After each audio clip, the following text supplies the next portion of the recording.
안녕하세요. 오늘 여러분 자료들을 보면서 심리장애 이 주제 한번 깊이 파고들어 볼까 합니다. 이게 정확히 뭔지, 또 왜 생기는지, 치료는 어떻게 하는지 그 핵심들을 좀 짚어보려고요. 네, 반갑습니다.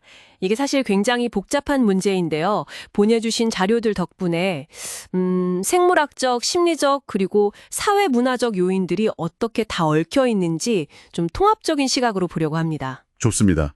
그럼 먼저 심리장애 이게 도대체 뭘 말하는 건지 그 정의부터 시작해 볼까요? 자료에 보니까 뭐 인지나 감정 조절, 행동 이런 데서 좀 심각한 문제가 보여서 일상생활이 힘들어지는 상태 이렇게 나와 있네요. 네, 맞아요. 생각이나 감정 행동이 좀 제대로 기능하기 어렵고, 그래서 적응의 문제가 생기는 거죠. 근데 여기서 바로 재밌는 질문이 나와요. 그럼 도대체 뭐가 정상이고, 뭐가 비정상이냐는 거죠?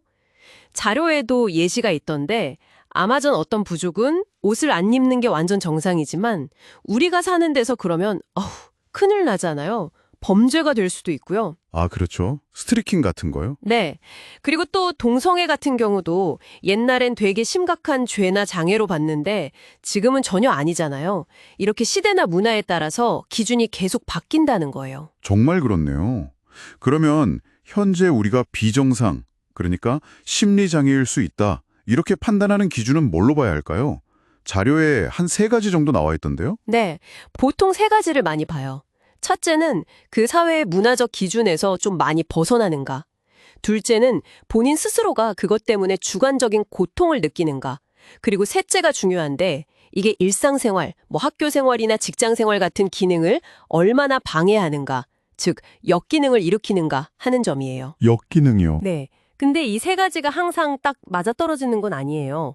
예를 들어서 행동이 좀 특이해도 본인은 아무렇지도 않고 생활에도 문제 없으면 이걸 꼭 장애라고 하긴 어렵겠죠? 근데 반대로 본인은 괜찮다고 해도 주변에 너무 피해를 주거나 사회적으로 적응을 못하면 또 다르게 봐야 할 수도 있고요. 복잡하죠? 기준들이 막 부딪힐 수도 있겠네요. 네, 복잡합니다. 그럼 이런 심리장애를 왜 굳이 이렇게 진단하고 분류하는 걸까요? 뭐 DSM 같은 시스템이 있던데. 아, 진단 시스템이요? 네. 그게 몇 가지 이유가 있어요. 일단 전문가들끼리 이 사람이 어떤 상태구나 하고 소통할 때 공통된 언어가 필요하잖아요. 그리고 진단명이 있으면 이 장애는 앞으로 어떻게 될 가능성이 높겠다. 어떤 치료가 더 효과적이겠다. 이런 예측이나 치료 계획에 도움이 되거든요. 아, 예후나 치료법 선택이요? 그렇죠. 겉보기엔 비슷해도 우울증이랑 양극성 장애는 치료법이나 결과가 꽤 다르거든요. 그래서 정확한 진단이 중요하고 원인을 찾는 연구에도 당연히 필요하고요. 그런데 또 동시에 그 자료에서 낙인 효과에 대한 걱정도 크게 나오더라고요. 정신병원 직원이 그냥 야구 유니폼 입은 건데 사람들이 당연히 환자겠거니 생각했다는 그 예시가 좀 기억에 남네요. 한번 딱지가 붙으면 다 이상하게 본다는 거죠. 네, 그거 정말 중요한 문제예요. 쟤는 우울증 환자래. 이런 식으로 딱지가 붙어버리면 그 사람의 다른 모습은 잘 안 보게 되죠.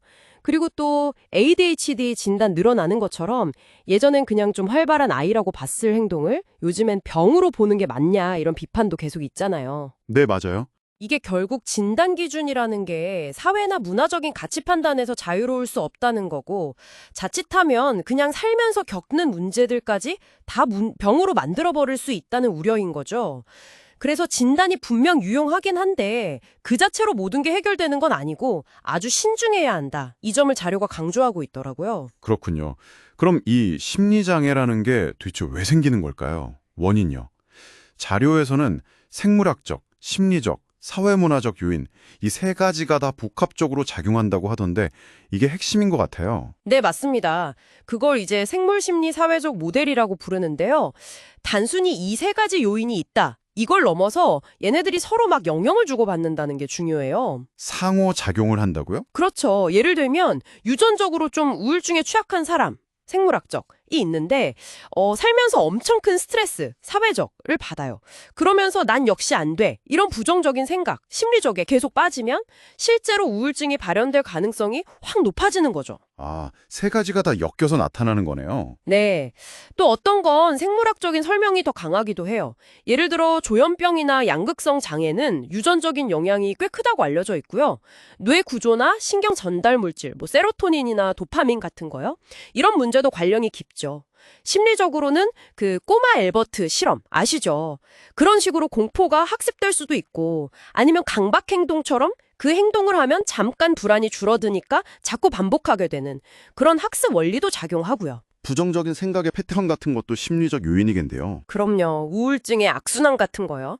그리고 당연히 사회 문화적인 요인도 빼놓을 수 없죠. 사회적인 압박이나 차별 경험 같은 스트레스, 그리고 애초에 뭘 정상으로 보고 뭘 문제로 보는지 그 기준 자체가 사회마다 다르잖아요. 네, ADHD 예시처럼요. 이런 통합적인 관점을 이해하는 게 중요하겠네요. 자, 그럼 이제 치료는 어떻게 하는지 좀 볼까요? 자료에 크게 두 가지 접근법이 나와 있어요. 심리치료랑 생물학적 치료요. 네, 심리치료는 말 그대로 전문가랑 대화하면서 문제를 풀어가는 건데 종류가 되게 많네요. 행동치료 중에 노출치료라는 게 있던데 이건 뭔가요? 아, 노출치료요? 그건 주로 공포증이나 불안장애에 많이 쓰는데요.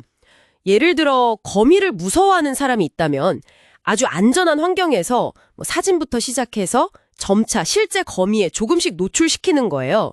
그러면서 불안감이 확 올라갔다가 근데 생각보다 괜찮네 하고 불안이 자연스럽게 내려오는 경험을 반복하면서 거미가 그렇게 위험한 게 아니구나 하는 걸 몸으로 배우게 하는 거죠. 아, 직접 부딪혀서 괜찮다는 걸 배우게 하는 거군요. 그렇죠. 그리고 요즘 정말 많이 쓰이는 게 인지행동치료, CBT인데요. 네, CBT요. 많이 들어봤어요. 이게 뭐냐면 우리의 생각, 즉 인지가 감정이나 행동에 큰 영향을 준다는 데서 출발해요. 그래서 좀 비합리적이거나 너무 부정적인 생각 패턴을 차단해서 그걸 좀 더 현실적이고 건강한 생각으로 바꾸는 연습을 하는 거예요. 예를 들면 어떤 식이죠? 만약 나는 뭘 해도 항상 실패해 이렇게 생각하는 사람이 있다면 정말 항상 실패했는지 성공한 적은 없는지 같이 따져보고 이번엔 좀 힘들었지만 다음엔 이런 부분을 보완해봐야겠다. 이런 식으로 생각을 바꿔나가는 훈련을 하는 거죠. 그러면 자연스럽게 감정이나 행동도 따라 변한다는 거예요. 생각의 습관을 바꾸는 거군요. 네. 다른 한 축은 생물학적 치료인데 이건 주로 약물을 쓰는 거죠. 항우울제나 항불안제 같은 거요? 네, 맞아요. 뇌 안에 신경 전달 물질이라는 게 있는데 그 균형이 깨졌을 때 문제가 생긴다고 보고 약물로 그 화학작용을 조절하는 방식이에요. 드물게는 뇌를 직접 자극하는 치료도 있긴 하고요. 아, 그렇군요. 중요한 건 많은 경우에 이 심리치료랑 약물치료를 같이 할 때 효과가 가장 좋다고 알려져 있어요. 서로 보완해주는 거죠. 네, 오늘 여러분 자료 덕분에 심리장애가 뭔지부터 진단, 원인, 치료까지 정말 폭넓게 훑어본 것 같습니다. 이게 정말 어느 한 가지 원인만 딱 짚어서 설명할 수 있는 게 아니고 생물, 심리, 사회 이 세 가지 요인이 복잡하게 얽혀 돌아가는 거구나 하는 걸 다시 한번 느꼈네요. 네, 맞습니다. 그리고 진단 기준이나 치료법도 계속 바뀌고 발전하는 분야예요. 고정된 게 아니죠. 오늘 저희가 나눈 이야기들이 이 복잡한 주제를 이해하시는데 조금이나마 도움이 되었으면 좋겠습니다. 네. 마지막으로 이런 생각을 한번 해보게 되네요. 과거에는 비정상이라고 생각했던 것들이 지금은 아무렇지 않게 받아들여지는 경우도 있고 또 반대도 있잖아요. 어쩌면 지금 우리가 너무나 당연하게 정상이라고 믿는 생각이나 행동 중에서도 미래 세대가 보기에는 왜 저랬지? 하거나 심지어 어떤 장애로 볼 만한 것들이 있을 수도 있지 않을까요? 충분히 그럴 수 있죠. 정상과 비정상의 경계가 앞으로 또 어떻게 달라질지 한번 생각해보는 것도 흥미로울 것 같습니다.